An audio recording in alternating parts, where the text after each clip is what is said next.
Chiefs and Broncos. Now, we got a rookie laying 10.5 and 11 points here. Just a crazy situation, obviously, with no Mahomes, no Kelsey, Casey resting all their starters. The one note I will say, Andy Reid as a dog of 4.5 or more, 20 and 11 against the spread since 2003, Casey and Philly. But honestly, more impressively to me, he's 27 and 4 in a 6-point tease in that slot, which means not getting blown out, which is exactly what you would want in a 10.5 point dog. So what are you doing here? KC, Denver. Yeah, I don't think the Chiefs get blown out. In fact, I think they're in this all the way and have a real chance to win. So give me Chiefs plus 10.5 in Denver. And look, I know books are pricing in motivation. I know Denver has to win this game, but this line move is ridiculous. I would have this Chiefs -6 if they were healthy and motivated. And they're not, but that's like a 16-point, 17-point line move. Even with the guys out, I would still make this maybe like Denver -3 or 4 range. This is way too many points here for a team that I think is moving backwards a little bit. And the Chiefs have more than just Patrick Mahomes. Now, look, Patrick Mahomes, I think when we look back 5-10 years from now, is going to be absurd that the Chiefs are 15-1, back-to-back defending champions, and Patrick Mahomes is probably not going to be a top 5 MVP candidate in his prime. I don't know what we have to do to fix that, but it's not just Mahomes out. We're going to lose Travis Kelce. Chris Jones is out. But here's the thing.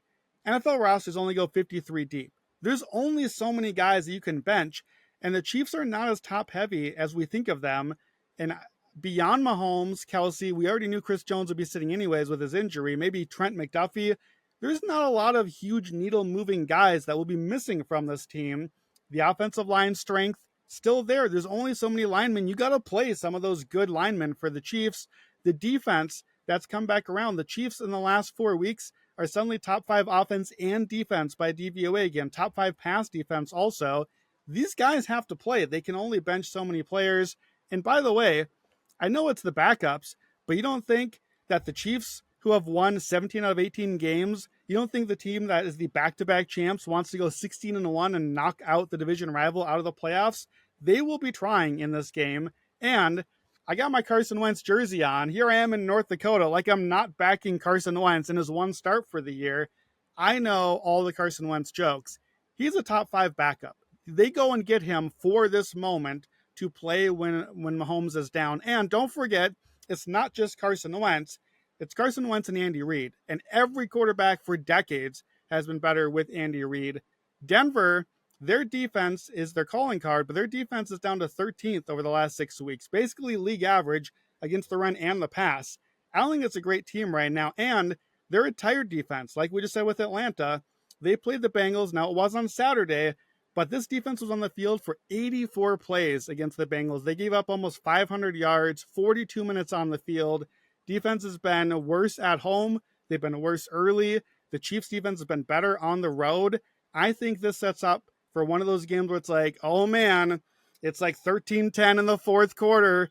Can the Broncos hold on and finish this thing off? That's where we're headed. You had the Andy Reid underdog stats.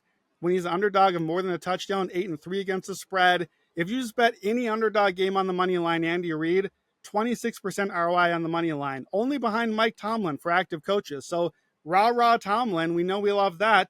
We don't get rah Reid because he's the favorite every time. But I think this is a great spot to back him. The Chiefs have owned the Broncos 17 of 18. And one last thing, there's a small chance Denver might not even have to win this game.